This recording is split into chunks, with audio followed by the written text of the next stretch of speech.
Ethan Hawke in First Reformed. A24 is shock value a thing of the past. As the season of CGI spectacles gets underway in earnest, one blockbuster after another will set upon the task of wooing, wowing and otherwise jangling the ganglia of millions of moviegoers.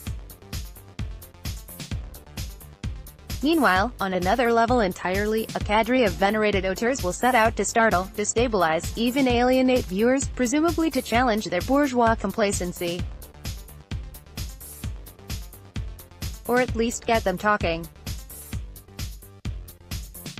The Cannes Film Festival has already played host to some particularly notorious provocateurs. Both Lars von Trier and Gaspar Noé, alternately worshipped and reviled for films that push the boundaries of social and aesthetic good taste, had films there this year. Von Trier's The House That Jack Built, which stars Matt Dillon as a serial killer, is so graphic that several people walked out of the premiere. Noé prompted a few impromptu exits himself with Climax, a horror musical fueled by LSD and hip-hop, although the famously puckish filmmaker pronounced himself disappointed that more people didn't head for the exits. "I usually have 25% of the audience walking out," he complained to the online publication IndieWire. It could be that Cannes audiences have become inured to the sorts of look-at-me stunts that guarantee post-festival buzz. Or, more likely, spectators in general immediately catch on when they're being trolled. At a time when no less an august figure than the U.S. president is issuing unfiltered diktats and stoking petty Twitter feuds on the reg, we can smell a pot stirrer a mile away. And, when a nation shrugs at the idea of said world leader paying off a porn star to hide an extramarital affair, it could be that we're now numb to outrage, at least unless you're a football player daring to take a knee during the national anthem. Manufactured peak is the currency of a realm in which moral offense has been commodified by television, weaponized by social media and, in the process, virtually drained of proportion or meaning.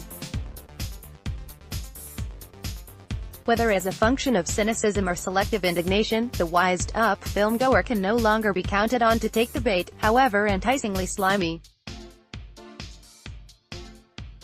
And that's unwelcome news for an industry that was practically created by luring customers with the promise of being voyeuristically horrified, comfortably disgusted and delectably offended. From the naughty shenanigans of the movies made in Hollywood before it enforced a decency code to the gleeful gross-outs of Herschel Gordon Lewis, Roger Corman, George Romero and John Waters, the exploitation film has been a staple of an American film culture as steeped in excess and ballyhoo as it is in lofty ideas about its own social conscience and significance. Of course, those impulses can collide on occasion, and beautifully so. Luis Buñuel made a career of pushing his viewers to their sensory limits in the name of artistic and psychological exploration. His short film Un Chien Andalou, a surrealist, deeply Freudian collage of visceral images, is famous for its signature shot of a woman's eyeball being sliced open. Alfred Hitchcock might have invented the slasher film in 1960 with Psycho. The ensuing arms race to disturb, disgust, and perversely delight audiences has continued apace, and continued, even into last year, when Darren Aronofsky released Mother, a Bushian meditation on environmental destruction and ethical rot that featured a baby being eaten alive.